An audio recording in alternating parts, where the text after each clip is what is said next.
Clementine. Perfect.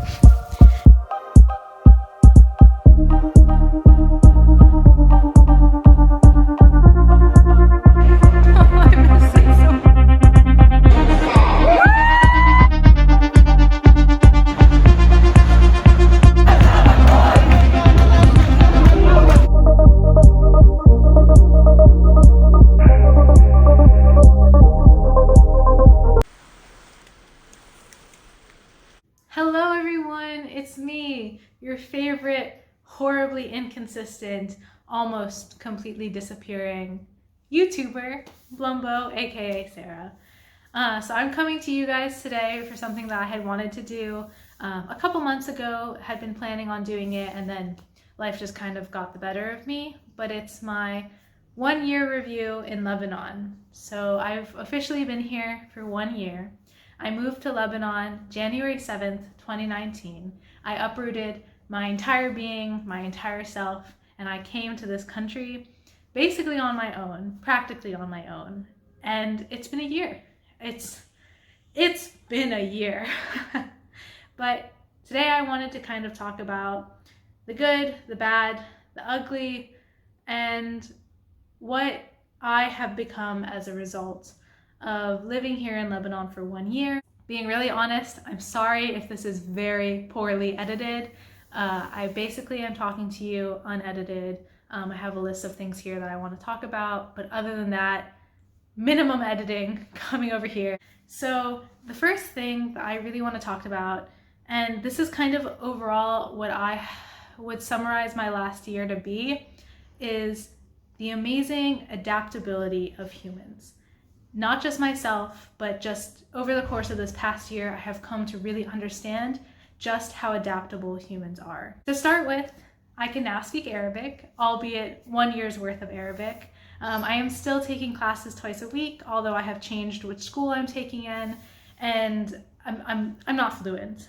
I can speak Levantian Arabic, which is basically Arabic spoken in the Levant region. I have been really hard on myself. You know, when I first came to Lebanon, I told myself it will take about 1 to 3 years to really learn Arabic.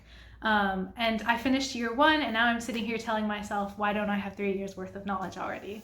So it is kind of hard, and I am being kind of impatient with myself about learning, but it's just not there yet. It is really interesting to still have to focus in on a language to understand it. So when I'm on a busy street, if people are talking around me, it does kind of feel like I am in like the old cartoons where they're just going wah wah wah wah wah, and I'm not paying any attention to it, which is kind of scary in the sense that sometimes if things are going on around me, I'm not really aware of what's going on. But then on the plus side, when I go to movie theaters and the people behind me are talking in Arabic, I can totally zone them out. So that's one thing that has been really interesting in terms of my adaptability, is the fact that like we as humans, even if we don't think we can learn a whole new language, okay? It takes work, it takes effort, but this language barely has any similarities to English, and here I am a year later, having almost all of my conversations outside of speaking with friends and family in Arabic, which is really cool. In addition to that, it's been really interesting to see how adaptable humans are in other places of the world.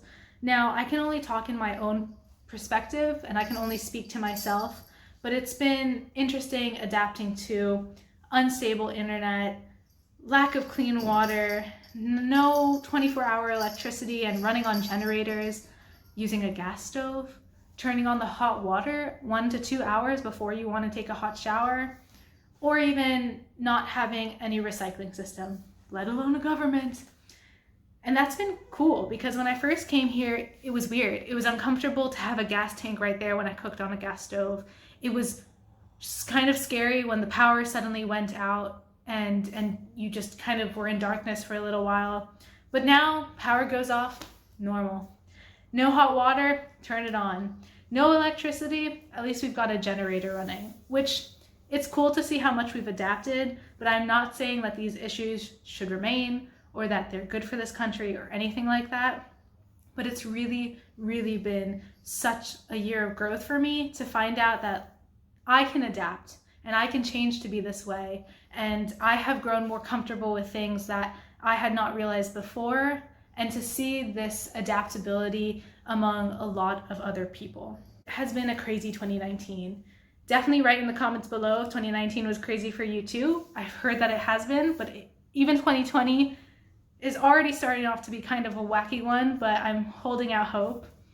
But in the last year alone, I've learned a completely different language. I've moved to a different country. I've moved 3 times, about to be a 4th time in this last year. And it almost feels like I'm in a Goldilocks situation where I just keep moving apartments, trying to find my comfort here in this country. I've experienced really being alone and what that means. But on the other side of things, I have found someone and I have found friends. I've also experienced how hard it is to make friends in a different country, especially if you are living in a country of extroverts and you yourself are an introvert. And I'm still struggling with that. On the same side, I have felt what it's like to have family conflict and lose friends that you have had. In the last year, there were sickness scares and health concerns. I lost loved ones and people around me passed away. There was tons of travel. Now there's the coronavirus. And finally, Lebanon has had a revolution, and what it means to kind of normalize yourself to a life of protests and street closures, and a revolution that, in my opinion, needed to happen, and it should keep happening. And we as a people here should keep putting pressure as much as we can, where we can, to make this country a better place for ourselves, our kids, our parents, and our livelihood, because this is a beautiful country, and it's sad to see so many people say it's a beautiful country, but. So revolution in Arabic, first off, is Saura. But to give you a little bit of context in case you haven't been aware of it, we are a tiny little country. The Arabic protests here in Lebanon has been going on for 102 days. It began on the 17th of October, 2019, with a tipping point basically being a suggested tax on WhatsApp calls. Now, the government here in Lebanon is corrupt, very corrupt. It is very well known. It reached a tipping point with the people where they finally thought, they didn't finally think, but they finally went to the streets and said, we don't have 24-hour electricity. We don't have clean water. Our beaches, the one thing that we prided ourselves for, are dirty and filled with trash. We pay high taxes that we don't know where they go to. We're paying all these utilities and bills that we're not seeing anything from them. And now you're telling us, in addition to the high costs we pay for making phone calls, our one way out, which is using Wi-Fi and data to make WhatsApp calls, you might want to tax us too. So they lost it, which they and myself included. To put in perspective, Beirut and my personal expenditures that I faced over the course of this last year, my average rent that I found for a 1-bedroom apartment was between $700 to $1,200 US. Internet costs around $40 one month, and that's for 5 megabytes per second. To put in perspective, the US has 20, 50, 100. We're talking about 5 for $40 a month. You pay for electricity here based off consumption, but then you also pay somewhere around $50 to $60 for a generator to go on when inevitably there's no electricity running.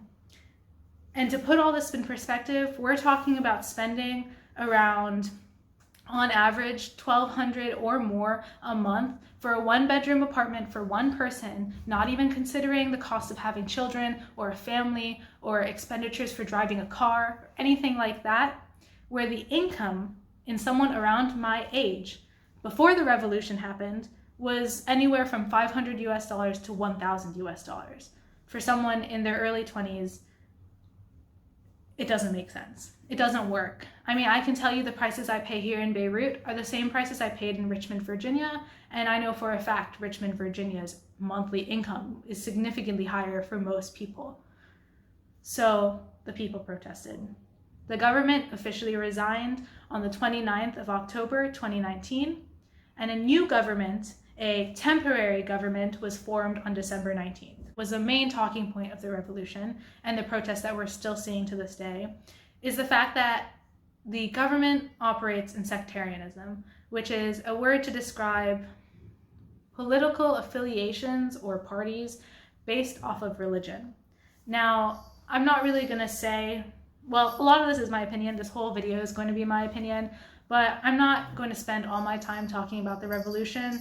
And I only know as much as I've been educated to know, and I've been reading a lot and I keep up with the news, but there is also a disconnect between what I can read in English and the English news and what might come out in Arabic in other news sources. And also, I've only lived here a year, so I don't really feel the weight that comes with living in this country your whole life. But many of the protesters wanted a technocratic, temporary government upon the resignation of our current government. This technocratic government would be made up of people who are elites in their field, and they would basically create the platforms to kick things off, and then come the next election, we would actually elect the official government. But this way we would kind of kick out corruption as much as we can, kick out the old government, and try to move away from a religious system. Okay? Realistically speaking, very difficult to do. I mean, here in Lebanon, you don't tend to look at a political party and say, oh, they align with X, Y, and Z. You know, I agree with what they align with X, Y, and Z. I'm going to go with them. From what I understand, most of the time it's this person is this religion. Oh, me too. This is kind of the party I fall with. But one thing I've noticed just from talking to people is that everyone has issues with their own party too. Like everyone has issues with their own party and everyone has issues with other people's parties. And I think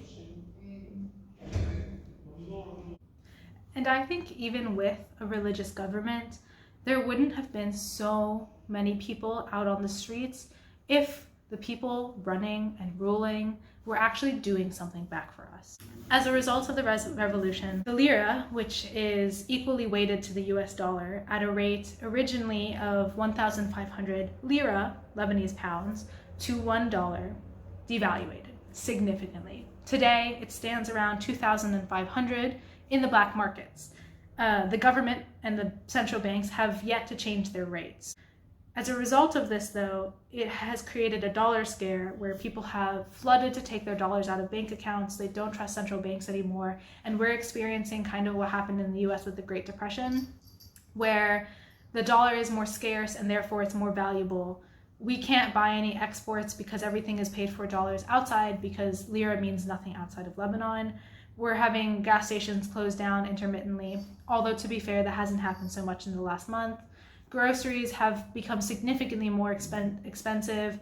People have lost their jobs. Things have closed. And the banks have slowly moved towards less and less withdrawals, even in Lira. So it's difficult. And I get a lot of people asking me outside of Lebanon, why am I still here? How are things? They're scared for me. But going back to what I said about the adaptability of humans, it has been very fascinating to witness firsthand how resilient Lebanese are and how adaptable people are to situations that are difficult. I personally do not feel at risk or unsafe, and I live in a world of privilege because I'm talking about all of these things, knowing that I do have a way out. I have an American visa. I am fortunate enough to have financial and job security. I know that I can buy groceries still. I don't have a family to feed. And on top of that, I have been very, very thankful and grateful to have a lot of support emotionally, mentally, physically, financially. So I'm talking about this from a place of privilege. I'm okay, and I'm really thankful to be okay, and it's been interesting to talk to people and they get worried for me, and I'm so glad that they're worried on my behalf, but at the same time, I'm like, what are you worried about? Humans are adaptable, we're fine. So it's interesting. And it's interesting too, because when I first came to Lebanon, I kept asking people, I was like, why are we not on the streets yet? Like, why aren't people fighting for this? I'm so surprised people aren't just rioting. And then like, almost as if I could feel the tensions in this country, by the end of the time, my 1 year here, it exploded. And I mean, I'm riding the wave and seeing where it goes, and I support all the people on the streets who have the right mind and are down there for a good reason and because they want to see this country be in a better place. Read it up on the news. Definitely don't just use me as your one news source in general. Always have multiple news sources.